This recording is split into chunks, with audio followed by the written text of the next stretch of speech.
Les pido, hermanos, que vuelvan a abrir sus Biblias en el capítulo 2 del libro de los Hechos.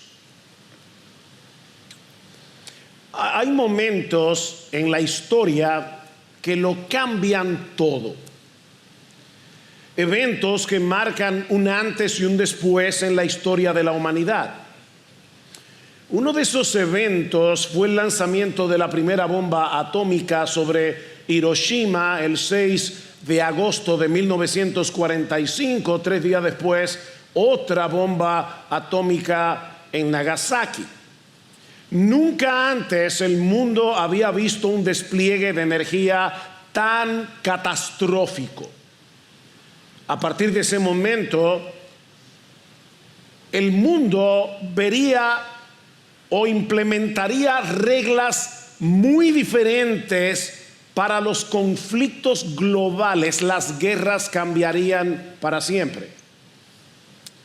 Bueno, mis hermanos, yo quiero mostrarles en esta mañana que lo que ocurrió en Pentecostés fue aún más trascendental, más transformador. Porque si bien en Hiroshima y Nagasaki se desató una fuerza de destrucción masiva, en Jerusalén se desató una extraordinaria fuerza de transformación y capacitación divina. El lanzamiento de la bomba atómica marcó el inicio de la era nuclear. Pentecostés marcó el inicio de la era del Espíritu. Uno exhibió el poder destructivo del hombre. El otro exhibió el poder redentor y capacitador de Dios. A partir de Pentecostés, ese pequeño grupo de discípulos de Jesús se convertiría en una comunidad llena del Espíritu Santo, capacitada para compartir el Evangelio de una manera eficaz en todo el mundo conocido en ese entonces. De manera, mis hermanos, que Hechos 2, que vamos a estudiar completo en el día de hoy, no es solo el relato de un gran avivamiento. Ese es el día en que la iglesia nació con poder, como decía Miguel hace un momento. Ese es el día en que la misión global de Jesucristo fue oficialmente puesta en marcha. Y aunque este es un texto bastante extenso, lo vamos a dividir en 3 grandes secciones. La primera en los versículos 1 al 13, donde veremos los eventos que sucedieron en Pentecostés. Vean una vez más el versículo 1. Cuando llegó el día de Pentecostés, estaban todos juntos en un mismo lugar. La palabra Pentecostés significa 50, porque se celebraba 50 días después de la Pascua. En Israel habían 3 grandes fiestas religiosas. La Pascua era una de ellas. 50 días después se celebraba Pentecostés. Dios le ordenó a su pueblo en Levítico capítulo 23 versículos 15 y 16 que a partir del día siguiente al día de reposo de la Pascua contaran 50 días para conmemorar la cosecha del trigo. Ahora, hermanos, esto significa que Pentecostés siempre caía el primer día de la semana, es decir, nuestro domingo, porque el conteo de los 50 días comenzaba el día después del sábado, como dice en Levítico 23. Si las matemáticas no han cambiado, si tú cuentas 7 semanas después del último día de reposo, son 49 días. El 50º día era el primer día de la semana, es decir, nuestro domingo. Ahora, noten lo que estamos diciendo, mis hermanos. Cristo, nuestro Señor, resucitó el primer día de la semana. Según los registros de los evangelios, Cristo se apareció a los discípulos después de resucitar el primer día de la semana. Y ahora estamos diciendo que el Espíritu Santo fue derramado por Dios el primer día de la semana para dar nacimiento a la iglesia. Y es por esa razón que desde entonces el pueblo de Dios se reúne el primer día de la semana, que es el día del Señor, para celebrar la nueva creación de Dios inaugurada con la resurrección de nuestro Señor y Salvador. En Hechos capítulo 20 versículo 7 vemos a Pablo predicando en Troas el primer día de la semana. En 1 Corintios 16 Pablo ordena que se recojan las ofrendas el primer día de la semana. Es el día del Señor, como dice Juan en Apocalipsis capítulo 1.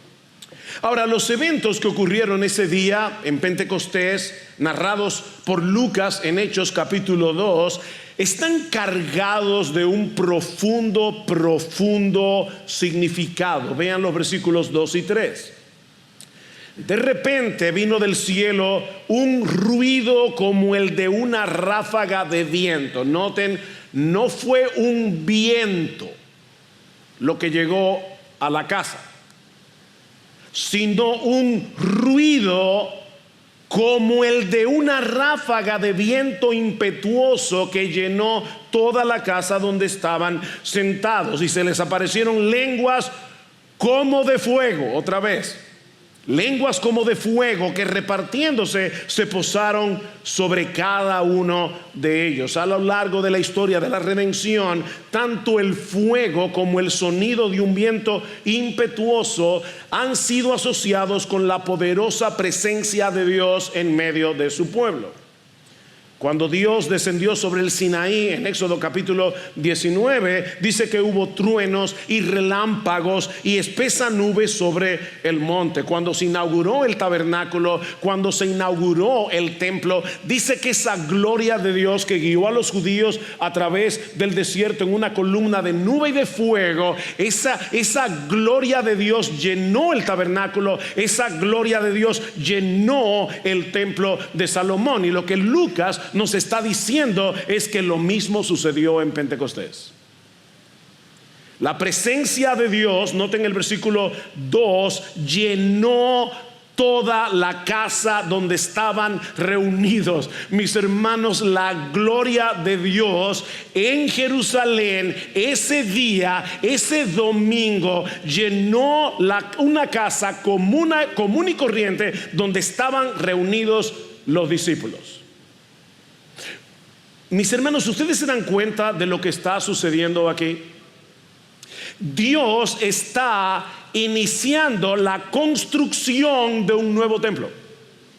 Por favor, imagínense la escena. Aquí tenemos una casa común y corriente en Jerusalén, ni siquiera sabemos dónde está, y de repente la gloria de Dios vino sobre esa casa, porque Dios estaba inaugurando un nuevo templo espiritual, un templo, como diría Esteban en el discurso de Hechos 7:48, un templo no hecho de manos, un templo hecho de piedras vivas, creyentes de todas las naciones, en los que mora el Espíritu de Dios. En Efesios capítulo 2 versículo 19 al 22, Pablo compara la iglesia con un edificio donde Cristo es la piedra angular, edificado sobre el fundamento de los apóstoles y profetas. Así que, mis amados hermanos, nosotros somos el templo del nuevo pacto, el templo de Dios.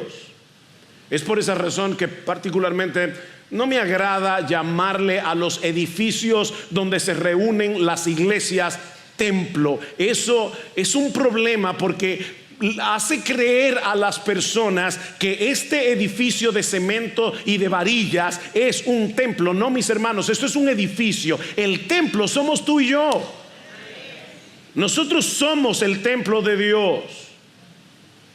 Y ese templo está formado de piedras vivas de todo origen étnico. Vean el versículo 4, todos fueron llenos del Espíritu Santo, todos fueron llenos del Espíritu Santo y comenzaron a hablar en otras lenguas según el Espíritu les daba habilidad para expresarse. Obviamente no es el propósito de esta serie hacer un estudio ahora del don de lenguas, pero hay algo importante, mis hermanos, que debemos notar aquí. Estas lenguas eran idiomas y dialectos reales, no eran meros balbuceos como se escucha en muchas iglesias en el día de hoy. De hecho, noten cómo Lucas insiste en esto, versículo 6, y al ocurrir este estruendo, la multitud se juntó y estaban desconcertados porque cada uno los oía hablar en su propia lengua. Versículo 8, ¿cómo es que cada uno de nosotros les oímos hablar en nuestra lengua en la que hemos nacido? Versículo 11, cretenses y árabes les oímos hablar en nuestros idiomas las maravillas de Dios. No eran meros balbuceos, eran idiomas, eran dialectos reales. Mis hermanos, Pentecostés fue una reversión de la fragmentación de la humanidad ocurrida en Babel. Los hombres en Babel se rebelaron contra el mandato divino de esparcirse por toda la tierra. Ellos querían permanecer juntos, construir una torre para llegar a Dios en sus propios términos. Y como respuesta dicen en Génesis capítulo 11 que Dios descendió, confundió sus lenguas y los obligó a dispersarse. Bueno, mis hermanos, en Pentecostés Dios descendió otra vez. Pero ahora no para dividir, sino para unificar a su pueblo, superando las barreras del idioma a través de la unidad que produce el evangelio. Noten el versículo 5, y había judíos que moraban en Jerusalén, hombres piadosos procedentes de todas las naciones bajo el cielo. De hecho, el listado que aparece aquí de naciones es singular, porque habla de naciones que estaban al sur, que estaban al norte, que estaban al este, que estaban al oeste. Es como un microcosmos del universo. Estaba allí condensado en la ciudad de Jerusalén.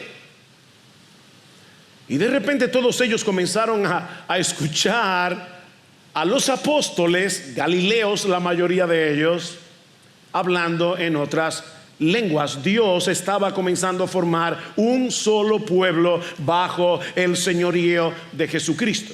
Ahora quiero aclarar que Pentecostés no revirtió lo sucedido en Babel, porque las lenguas no fueron unificadas, pero sí produjo una unidad espiritual en medio de la diversidad lingüística.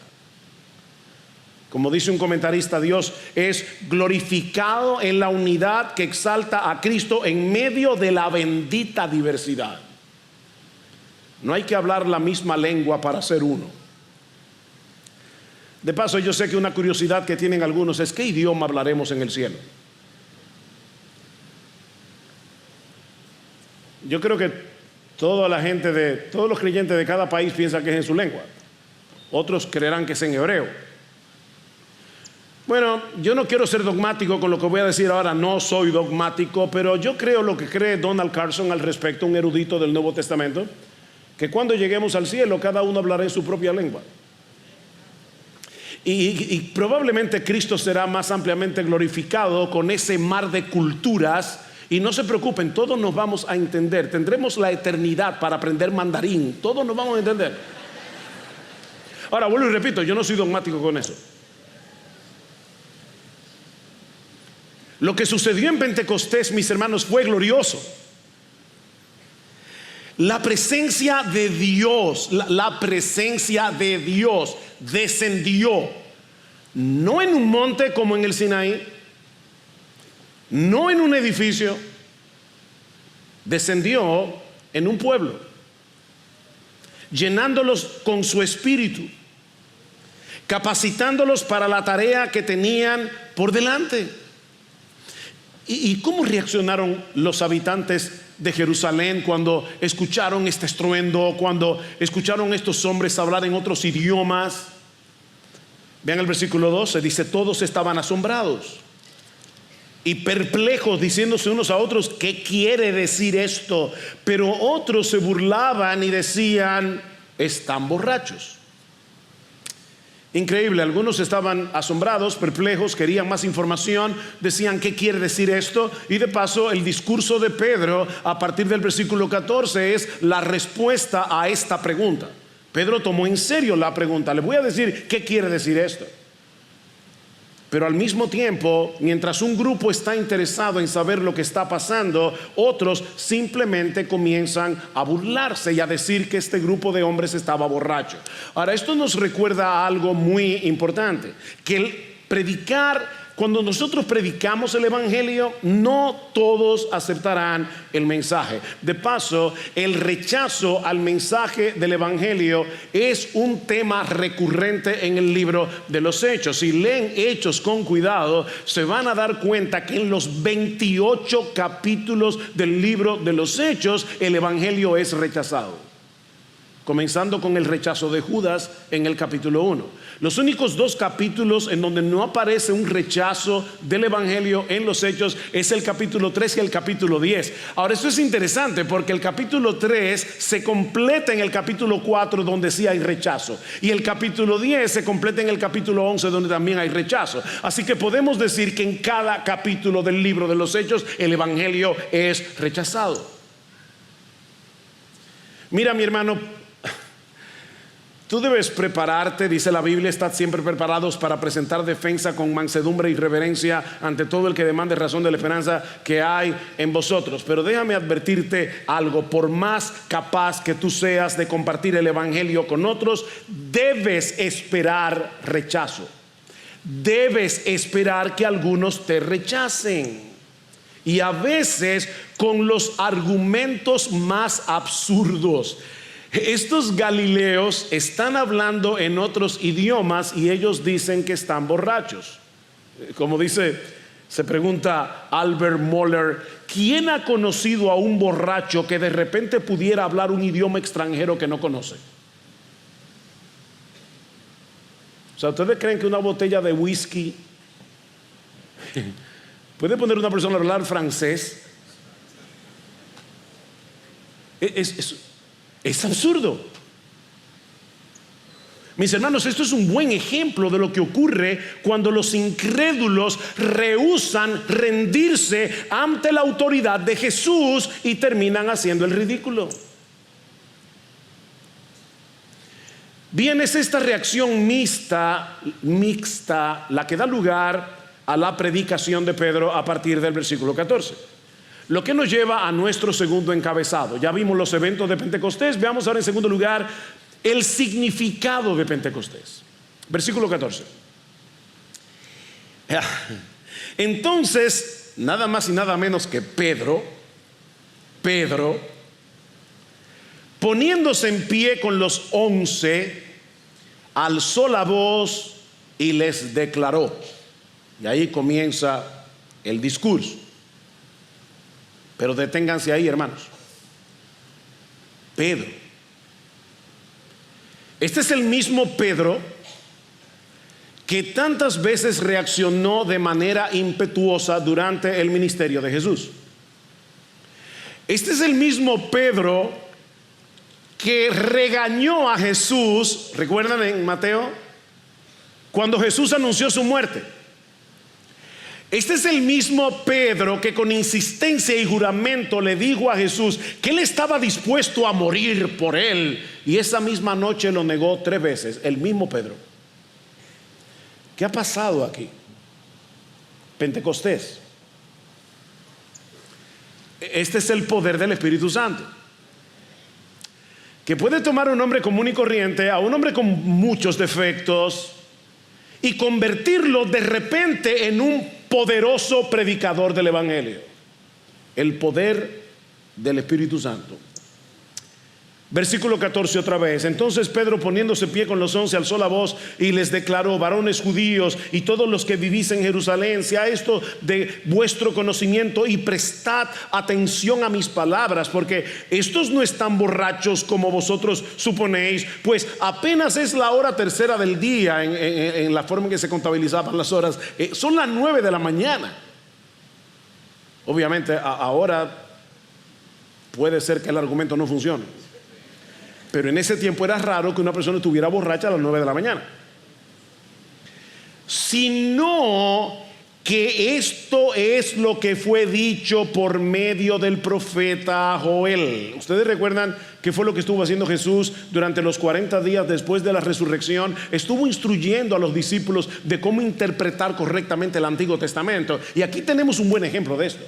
Dice, esto es lo que sucedió a lo que profetizó Joel, versículo 17. Y sucederá en los últimos días, es decir, en los postreros días. Nosotros ya estamos en los postreros días. Esta es la última etapa del plan redentor de Dios, que terminará cuando Jesucristo vuelva en gloria. Dice, sucederá en los últimos días, dice Dios, que derramaré de mi espíritu sobre toda carne, y vuestros hijos y vuestras hijas profetizarán, vuestros jóvenes verán visiones, vuestros ancianos soñarán sueños, y aún sobre mis siervos y sobre mis siervas derramaré de mi espíritu en el cielo derramaré de mi espíritu en esos días, y profetizarán, y mostraré prodigios arriba en el cielo, señales abajo en la tierra, sangre, fuego y columna de humo. El sol se convertirá en tinieblas, la luna en sangre, antes que venga el día grande y glorioso del Señor. Y sucederá que todo aquel que invoque el nombre del Señor será salvo.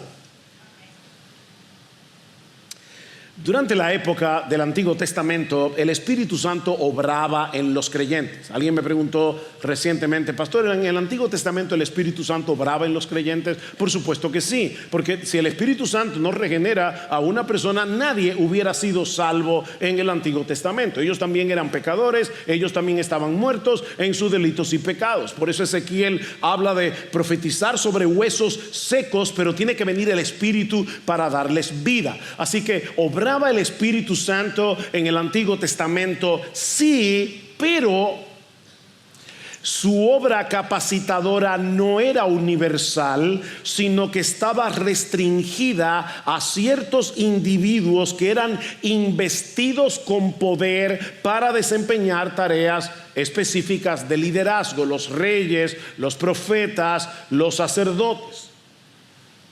En ese sentido, la acción capacitadora, no regeneradora, la acción capacitadora del Espíritu tenía un alcance limitado en el Antiguo Pacto.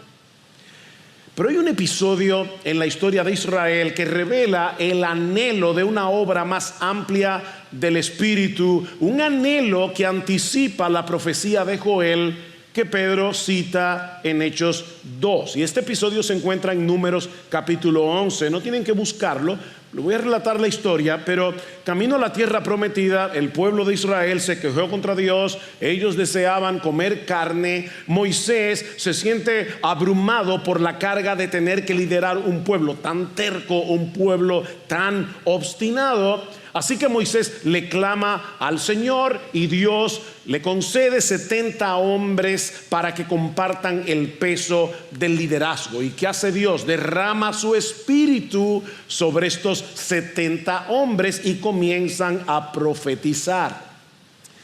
Pero cuando la experiencia se repite con otros dos que no estaban en el grupo original, Josué se preocupa y le pide a Moisés que los detenga.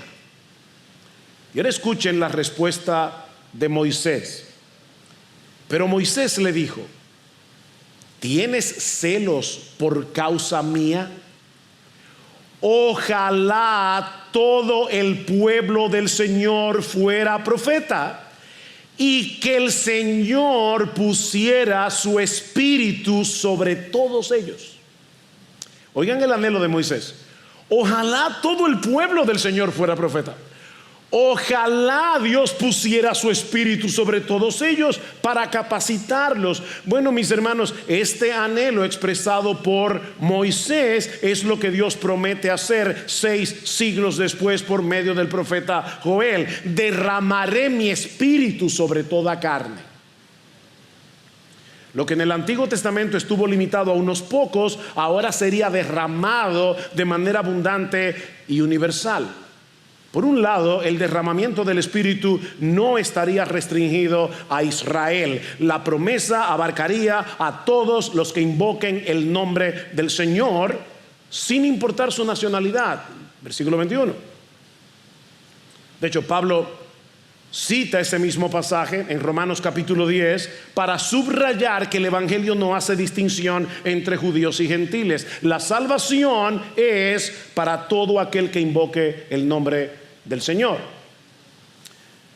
Pero tampoco estaría restringido a unos cuantos oficios como en el Antiguo Testamento.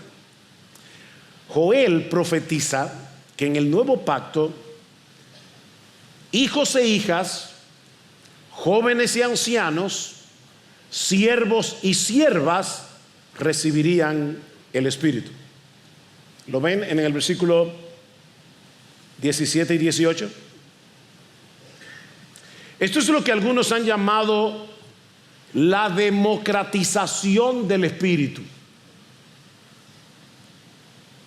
Así como los 70 en tiempo de Moisés profetizaron cuando el Espíritu vino sobre ellos, ahora todos los creyentes sin distinción recibirían el Espíritu. Y todos serían capacitados para proclamar la palabra de Dios. Y aquí, mis hermanos, tengo que ser muy cuidadoso. Esto no significa que todos los creyentes del nuevo pacto van a tener el don de profecía. Y lo vemos claramente en 1 Corintios capítulo 12, versículo 28 al 29, donde Pablo comienza a preguntar: ¿acaso son todos apóstoles? ¿Acaso son todos profetas? Y la respuesta, por supuesto, es no. No todos son profetas. Así que el mismo Pablo dice en 1 Corintios capítulo 12 versículo 29 que esto no significa que todos los creyentes del nuevo pacto van a recibir el don de profecía. Pero todos los creyentes del nuevo pacto, escúchenme, jovencitos que están aquí, que han creído en el Señor, vuestros hijos, vuestras hijas, jóvenes, ancianos, siervos, siervas, esto es la democratización del Espíritu. Todos van a compartir la responsabilidad general de los profetas del Antiguo Testamento. ¿Y eso qué significa? Que todos los creyentes del nuevo pacto van a conocer íntimamente a Dios, todos, de modo que todos van a poder compartir unos con otros la palabra de Dios. Mis hermanos, profetizar no es sinónimo de predecir el futuro. De hecho, la mayoría de los profetas del Antiguo Testamento no actuaban como profetas en ese sentido. Profetizaban algunas cosas futuras, pero actuaban más como los predicadores en el día de hoy, que presentaban al pueblo la palabra de Dios y los llamaban al arrepentimiento. Es por eso que Pablo en 1 Corintios 14:3 describe a los que profetizan como aquellos que hablan a los hombres para edificación, exhortación y consolación. ¿Ven que esto no tiene nada que ver con predecir el futuro? Profetizar en griego lo que significa es hablar de parte de Dios. Hablar de parte de Dios. Así que lo que Joel anuncia no es que todos los creyentes recibirán visiones del futuro, sino que todos tendrían acceso directo a la palabra de Dios y todos serían capacitados para proclamar la palabra de Dios. Este derramamiento ocurrido en Pentecostés marca una nueva era, porque ahora todos los creyentes disfrutan la bendición de la morada permanente del Espíritu. Todos los creyentes han sido capacitados para proclamar el Evangelio. Todos. Ay, pastores, que yo me siento tan débil. ¿Sabes por qué te sientes débil? Porque tú eres débil. Pero tienes al omnipotente Espíritu de Dios morando permanente en ti si tú eres creyente. Y tú puedes compartir con otros la palabra de Dios para edificación, exhortación y consolación, como dice Pablo en 1 Corintios. Y hermanos, es importante que entendamos esto, porque algunos interpretan la profecía de Joel como la promesa de que todos los creyentes vamos a recibir revelaciones a través de sueños y visiones. Pero debemos entender esta profecía en su contexto. En el tiempo del Antiguo Testamento, Dios a menudo se comunicaba con los profetas por medio de sueños y de visiones. ¿Por qué? Porque la revelación bíblica aún no estaba completa y porque las promesas mesiánicas todavía no habían tenido su cumplimiento en Cristo. Pero ¿saben qué? Cristo ya vino y no solo consumó la obra de redención, sino también concluyó, le puso punto final a la revelación divina. De hecho, noten cómo el autor de la carta a los Hebreos conecta la obra consumada de Cristo con la revelación consumada en la Escritura. Dice en Hebreos capítulo 1, Dios, habiendo hablado muchas veces y de muchas maneras, aún por visiones y sueños, en otro tiempo, a los padres por los profetas, en estos postreros días nos ha hablado por el Hijo. Cristo es la revelación final de Dios, y lo que Él quiso decirle a su iglesia ya fue registrado en los escritos de los apóstoles del Nuevo Testamento. Mi hermano, mi hermana, tú quieres conocer la voluntad de Dios, tú no necesitas sueños, no necesitas visiones, necesitas leer la palabra de Dios con la iluminación del Espíritu Santo. Este libro es completo, no le falta nada. No necesitamos revelaciones adicionales para conocer la voluntad de Dios, sino un mejor entendimiento de lo que ya fue revelado. Pero Pedro no ha terminado su discurso todavía.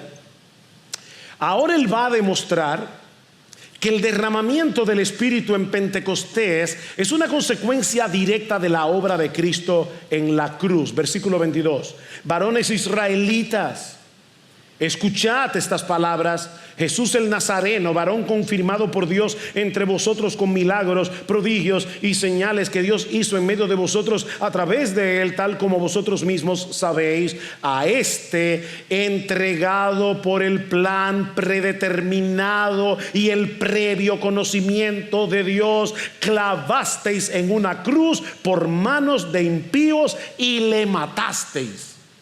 Wow. ¿Se dieron cuenta cómo Pedro en un mismo texto pone lado a lado la soberanía de Dios y la responsabilidad humana? Por un lado les dice, ustedes lo mataron, ustedes son completamente responsables de la decisión que tomaron. Pero ¿saben qué? Al mismo tiempo, esto ocurrió conforme al plan soberano de Dios. Las dos cosas son verdad. Esta realidad de la soberanía de Dios en la muerte de Jesús se explica más ampliamente en Hechos capítulo 4. Cuando veamos Hechos 4, creo que la semana que viene, pero no lo sé todavía, dice en el versículo 28, versículo 27, porque en verdad en esta ciudad se unieron tanto Herodes como Poncio Pilato juntamente con los gentiles y el pueblo de Israel contra tu santo Hijo, siervo Jesús, a quien tú ungiste. Ellos tramaron matar a Jesús, ellos se unieron para hacer eso. Versículo 28, para hacer cuanto tu mano y tu propósito habían predeterminado que sucediera. Ustedes decidieron matar a Jesús y Dios estaba cumpliendo su plan a través de vuestro pecado. Esto era importante porque los judíos no podían entender el concepto de un Mesías crucificado. O sea, el problema de los judíos con Jesús es cómo puede ser posible que el Mesías sea un hombre que fue juzgado y crucificado por un procurador romano. Los Mesías no pierden. En la mente del judío, los Mesías siempre ganan. Y ahora Pedro les hace ver que Jesús no solo murió conforme al decreto de Dios, conforme a lo que estaba profetizado por Dios, sino también que su muerte no fue una patética derrota. Vean el versículo 24, a quien Dios resucitó, poniendo fin a la agonía de la muerte, puesto que no era posible que él quedara bajo el dominio de ella. Me encanta ese texto. La palabra agonía Es la palabra griega odín que se usa en el Nuevo Testamento para referirse a la agonía de los dolores de parto de una mujer encinta. Y es como si Pedro les estuviera diciendo: la tumba no podía de ninguna manera retener al santo de los santos, así como una mujer encinta no puede retener al niño que lleva en su vientre. Cristo tenía que ser parido otra vez. No podía quedarse en la tumba. Y para probar que tanto la muerte como la resurrección del Mesías habían sido decretados por Dios, profetizados por Dios, Pedro le cita el Salmo 16. Vean el Salmo 16, versículo 25, porque David dice de él: veía siempre al Señor en mi presencia, pues está a mi diestra para que yo no sea conmovido, por lo cual mi corazón se alegró, mi lengua se regocijó, y aún hasta mi carne descansará en esperanza, pues tú no abandonarás mi alma en el Hades, ni permitirás que tu santo vea corrupción. Me has hecho conocer los caminos de la vida, me llenarás de gozo en tu presencia. Mis hermanos, ¿de quién está hablando David aquí? Porque obviamente David no puede haber estado hablando del mismo, porque su cuerpo fue enterrado, su cuerpo se corrompió, su cuerpo se lo comieron los gusanos. ¿Cuál es la explicación? Versículo 29. Hermanos, del patriarca David os puedo decir confiadamente que murió y fue sepultado, y su sepulcro está entre nosotros hasta el día de hoy. Pero siendo profeta y sabiendo que Dios le había jurado sentar a uno de sus descendientes en su trono, miró hacia el futuro y habló de la resurrección de Cristo, que no fue abandonado en el Hades, ni su carne sufrió corrupción. Yo me imagino en esos 40 días cuando Cristo le estaba abriendo las Escrituras y enseñándole cómo todos esos textos del Antiguo Testamento hablaban de él, cómo los apóstoles tuvieron aha moments todo el tiempo. Como wow. Claro que David no puede estar hablando de sí mismo. ¿De quién estaba hablando entonces? Pedro le dice: bueno, comparen la tumba de David con la tumba de Jesús, y luego me dicen qué significa el salmo. Porque esta está llena de huesos y esta está vacía. Versículo 32. Señores, recuerden, esto es Pedro, el impetuoso Pedro, aplicando las Escrituras con una maestría impresionante y predicando con una valentía impresionante. Porque Pedro no sabía en este momento cómo iba a terminar la cosa. Versículo 32. A este Jesús resucitó Dios, de lo cual todos nosotros somos testigos. Así que, exaltado a la diestra de Dios, y habiendo recibido del Padre la promesa del Espíritu Santo, ha derramado esto que vosotros veis y oís. Alguien decía que Dios en su palabra comparte con nosotros su intimidad, porque aquí tenemos una conversación entre el Padre y el Hijo. El Padre le está diciendo al Hijo: yo te voy a exaltar, y cuando yo te exalte tú vas a poder enviar al Espíritu. Y ahora Pedro está diciendo: Cristo fue exaltado y el Padre está cumpliendo en su Hijo lo que le prometió. Versículo 34. Porque David no ascendió a los cielos, pero él mismo dijo el Señor a mi Señor: siéntate a mi diestra hasta que ponga a tus enemigos por estrado de tus pies. ¿Cómo se explica el Salmo 110? Sepa pues con certeza toda la casa de Israel que a este Jesús, a quien vosotros crucificasteis, Dios le ha hecho Señor y Cristo. Wow. De paso, ¿se dan cuenta lo que es predicar el Evangelio? Mira, mi hermano, predicar el Evangelio no es dar tu testimonio. Y no es que no des tu testimonio, pero eso no es predicar el Evangelio. Mi alma estaba vacía hasta que conocí a Jesús. No. Predicar a Jesús, predicar el Evangelio, es predicar los hechos de la pasión. Es predicar que nuestro Señor Jesucristo es Dios hecho hombre, que por amor a pecadores murió en una cruz y luego resucitó y fue exaltado y está sentado a la diestra del Padre como príncipe y salvador, para darle a su pueblo arrepentimiento y perdón de pecados. Eso es predicar el Evangelio.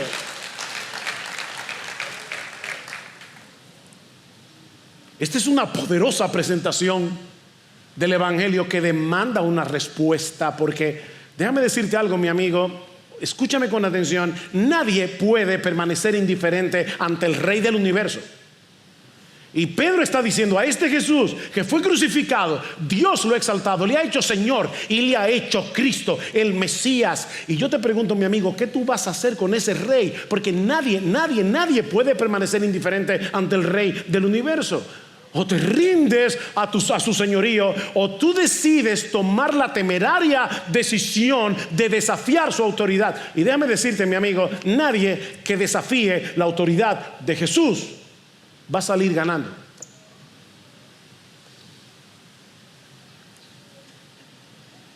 ¿Te rendirás ante su señorío? ¿O seguirás desafiando su autoridad? Porque no hay otra opción. El que no es conmigo, contra mí es. Bueno, los hombres que escucharon a Pedro aquel día tomaron la decisión correcta. Lo que nos lleva a nuestro tercer encabezado, la cosecha de Pentecostés. Ya vimos los eventos de Pentecostés, ya vimos el significado de Pentecostés. Veamos ahora la cosecha de Pentecostés. Versículo 37. Al oír esto, compungidos de corazón, dijeron a Pedro y a los demás apóstoles: hermanos, ¿qué haremos? Esa frase, compungidos de corazón, es muy potente en el original, porque lo que significa es traspasados hasta el corazón. Piensen, hermanos, en esta gente que está oyendo a Pedro. Unas pocas semanas atrás, toda esa gente que estaba escuchando el discurso de Pedro habían pedido a gritos a un procurador romano que soltara a un criminal llamado Barrabás y llevara a la muerte a Jesús. Y ahora de repente ellos han caído en la cuenta que ese Jesús del que ellos le pidieron a gritos: crucifícale, crucifícale, era el descendiente prometido de David, el Mesías, el Salvador, el Hijo de Dios. Ellos estaban traspasados por la culpa. Que de paso también nos enseña que predicar el Evangelio no es decirle al pecador: Dios te ama y tiene un plan maravilloso para ti. No, nosotros comenzamos con la ley de Dios, que produce culpa en el pecador, para que vea su necesidad de perdón, para que vea su necesidad de un Salvador. Pablo no comienza en Romanos 1 su exposición del Evangelio diciendo: Dios te ama y tiene un plan maravilloso para ti, sino Dios revela su ira desde el cielo contra toda impiedad e injusticia de los hombres que detienen con injusticia la verdad. Pablo comienza por la ira de Dios, no por el amor de Dios. Ahora déjame decirte algo: cuando tú entiendes la ira de Dios, es que tú aprecias lo sorprendente y maravilloso de su amor y de su misericordia. ¿Qué hacemos? ¿Cómo lidiamos ahora con este corazón traspasado? Versículo 38. Pedro les dijo: arrepentíos y sed bautizados cada uno de vosotros en el nombre de Jesucristo para perdón de vuestros pecados, y recibiréis el don de la vida eterna. Mi amigo, esa es la única respuesta apropiada al mensaje del Evangelio: arrepiéntete. Arrepiéntete. Arrepentirse es mucho más que sentir tristeza por el pecado. Arrepentirse es un cambio radical de mente, un cambio radical de corazón que nos lleva a odiar nuestro pecado, que nos lleva a volvernos con fe hacia Dios, que nos lleva a poner toda nuestra confianza únicamente en Jesús. No es solo lamentar lo que hemos hecho, es un acto de rendición completa a Cristo como nuestro único Salvador y Señor. Es renunciar a cualquier otra lealtad para ser leales únicamente a Él. Ese arrepentimiento y esa lealtad deben hacerse públicos a través del bautismo. De paso, dice bautizados en el nombre del Señor Jesús. Eso no quiere decir que los apóstoles cambiaron la fórmula del bautismo. Hay un grupo herético que dice que nosotros no debemos, niegan la Trinidad y dicen no debemos bautizar en el nombre del Padre y del Hijo y del Espíritu Santo, y usan este texto como apoyo. No, hermanos. De ninguna manera los apóstoles se iban a atrever a cambiar la fórmula que dejó establecida Jesús en Mateo capítulo 28 versículo 20. Y la fórmula es bautizándolos en el nombre del Padre y del Hijo y del Espíritu Santo. Pero Pedro está mostrándonos aquí que este es un bautismo cristiano. No es el bautismo de Juan el Bautista, no es el bautismo que practicaban los judíos. Es un bautismo en el que la persona manifiesta su fe y lealtad al nombre de Jesús. Pedro no está diciendo cuál fue la fórmula litúrgica que usaron en el bautismo, pero sí está describiendo este bautismo en el nombre de Jesucristo. El bautismo es una señal externa y visible de nuestro arrepentimiento y de nuestra absoluta confianza y lealtad a Jesús. ¿Y qué recibirán a cambio los que se arrepienten? Dice: el perdón de todos sus pecados y el don del Espíritu Santo. ¿Se dan cuenta, hermanos, de la sorprendente y extraordinaria gracia de Dios? No lo olviden, ellos habían dado muerte al Hijo de Dios, pero aún así Dios les ofrece perdonarles todos sus pecados sobre la base de ese mismo sacrificio. Dios promete derramar sobre ellos el don, el regalo de su Espíritu. El mismo Jesús que ellos mataron ahora les ofrece perdón y reconciliación. Y aunque ninguno de nosotros estuvo allí cuando la multitud le pidió a Pilato que crucificaran a Jesús, déjame decirte algo, mi amigo: fueron nuestros pecados los que llevaron a Cristo a la cruz del Calvario. Así que tú y yo somos responsables. Cuando Rembrandt pintó el famoso cuadro de la crucifixión, si miras ese cuadro con atención, te vas a dar cuenta que al pie de la cruz hay una figura con una boina, y obviamente no es de la época. ¿Quién es esa figura? Es Rembrandt, que a través de su cuadro está diciendo: yo estuve allí, esa muerte fue por mi culpa, mis pecados crucificaron a Jesús, mis pecados fueron responsables de llevar a Cristo a la cruz del Calvario. Así que, mi amigo, ¿sabes qué? Aunque tú no estuviste allí, aunque tú no le pediste a Pilato que soltaran a Barrabás y crucificaran a Jesús, yo le pido al Señor que el Espíritu Santo, que convence al hombre de pecado, de justicia y de juicio, traspase hoy tu corazón.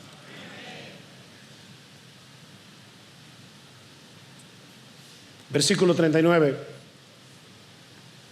Porque la promesa es para vosotros y para vuestros hijos y para todos los que están lejos, para tantos como el Señor nuestro Dios llame. Otra vez la soberanía de Dios, la responsabilidad humana. ¿Cuál es tu responsabilidad? Arrepiéntete. ¿Qué hace Dios? Llamarte.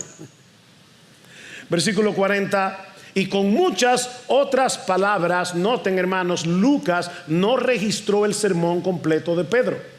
Esto es un extracto, porque dice: con muchas otras palabras testificaba solemnemente y les exhortaba diciendo: sed salvos de esta perversa generación. Entonces los que habían recibido su palabra fueron bautizados, y se añadieron aquel día como 3,000 almas, y se dedicaban continuamente a las enseñanzas de los apóstoles, a la comunión, al partimiento del pan y a la oración. La palabra que se traduce como dedicar aquí es la misma que Lucas usa en 1:14 para señalar que los discípulos estaban entregados a la oración. La idea de esta palabra es persistir aferrados a algo. De manera que esta primera comunidad de creyentes, dice Lucas, estaban aferrados a 4 cosas. En primer lugar, a la enseñanza apostólica.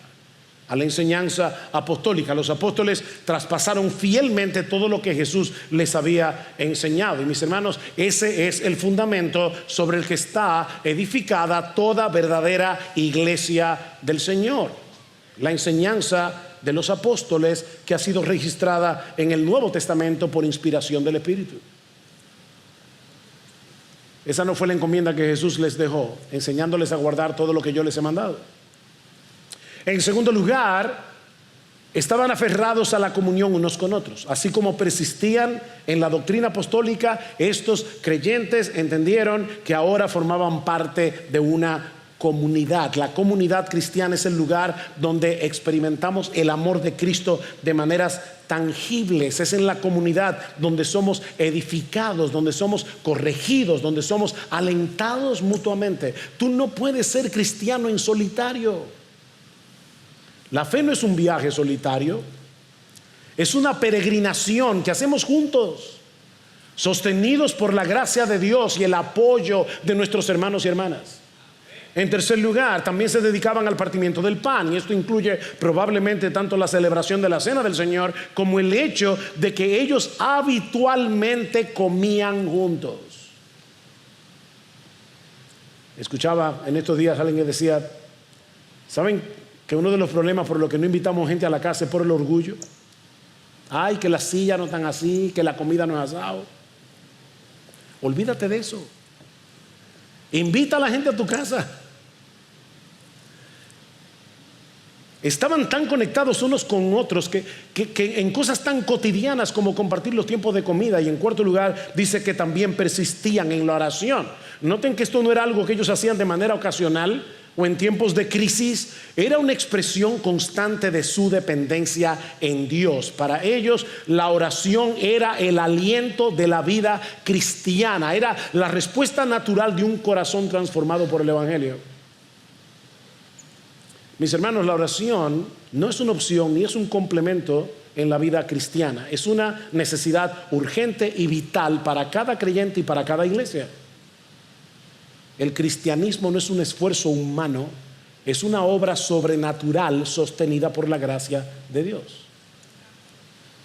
Y Lucas concluye su relato dándonos un vistazo rápido de cómo luce una iglesia llena del Espíritu, una iglesia viva y sana. Hay más relatos como esos en Hechos, así que yo lo voy a pasar bien rápido. Pero dice en el versículo 43: y sobrevino temor a toda persona, y muchos prodigios y señales eran hechas por los apóstoles. Todos los que habían creído estaban juntos, tenían todas las cosas en común. Escuchen, hermanos, vendían todas sus propiedades y sus bienes y los compartían con todos según la necesidad de cada uno. Día tras día continuaban unánimes en el templo y partiendo el pan en los hogares, comían juntos con alegría y sencillez de corazón, alabando a Dios, hallando favor con todo el pueblo. Y el Señor, la salvación es del Señor, añadía cada día al número de ellos lo que iban siendo salvos. ¿Qué pasó aquí? Brevemente, recuerden que la predicación de Pedro había producido en ellos una profunda convicción de pecado. Su corazón se había roto de la culpa en 1000 pedazos, pero ahora tenían una profunda percepción del amor perdonador de Dios, y eso lo cambió todo. Eso lo cambió todo. Ya no eran un montón de personas separadas, cada una viviendo su propia vida. Era una familia en Cristo unida por el Evangelio. Estos creyentes no veían sus posesiones como algo exclusivamente propio, sino que estaban dispuestos, hermanos, ellos estaban dispuestos a suplir las necesidades de sus hermanos en la fe. El amor por Cristo comenzó a manifestarse en un amor tangible hacia los demás. Y noten que tampoco se conformaban con reunirse una vez a la semana. Algo no anda muy bien, y yo sé que hay gente que a veces no se puede movilizar por muchísimas razones, pero a veces es por gusto, hermanos. Algo no anda bien cuando tú ves a tus hermanos solamente los domingos, y más ahora que tú puedes hacer una llamada telefónica. No, ellos compartían la vida juntos, ellos comían en sus casas, se animaban mutuamente, vivían con gozo y sencillez de corazón y juntos alababan a Dios. Y ahora yo pregunto, ¿refleja nuestro cristianismo ese mismo asombro por la gracia? Porque es ese asombro por la gracia lo que produce esto. ¿Manifestamos esa misma entrega a Cristo y a su iglesia?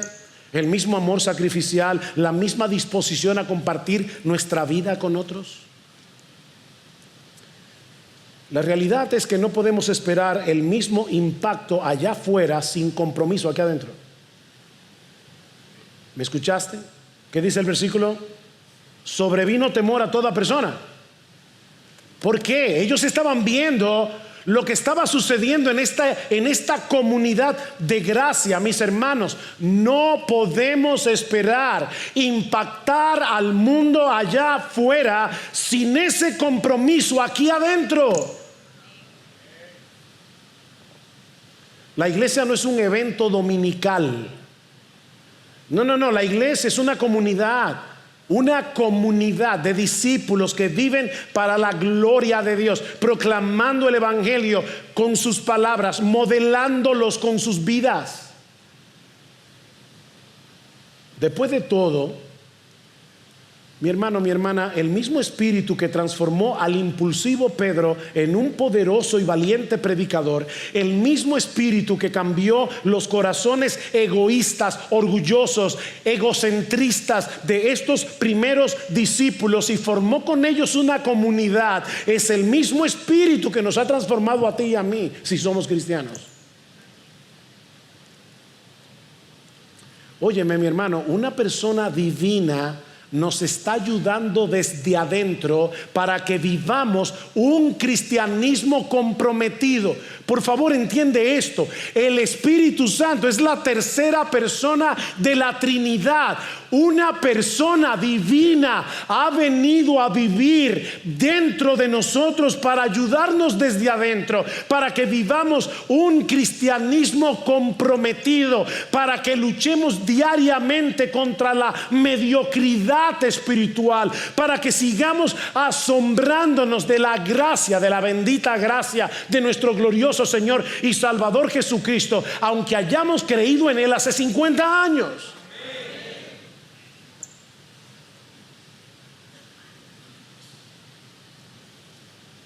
Es el mismo espíritu. ¿Se dan cuenta? Pentecostés lo cambió todo. Y si hoy estás aquí sin Cristo, yo quiero recordarte que el mismo espíritu que abrió los ojos de aquellos 3,000 en Pentecostés está aquí hoy y puede transformar tu vida. Mi amigo, Cristo sigue siendo el Rey, el soberano, lleno de gracia y de misericordia. El soberano del universo, lleno de gracia y de misericordia, que te invita por medio del evangelio a venir a Él en arrepentimiento y fe. Mi amigo, así como hubo esperanza para aquellos que hace 2000 años crucificaron a Jesús, hay esperanza para ti. No importa los pecados que tú hayas cometido, hay esperanza para ti. Pero tienes que venir confiando únicamente en Él, rendido ante su majestad, aceptando su señorío. Y hoy aquí tú recibirás también el perdón de todos tus pecados y el don del Espíritu Santo. Oh, que el Señor les conceda a muchos la gracia del arrepentimiento y de la fe en este lugar, y que le conceda a su iglesia la gracia de vivir como una verdadera comunidad de creyentes que refleje su amor de formas tangibles. Una comunidad que proclama y viva su evangelio para la gloria de su nombre.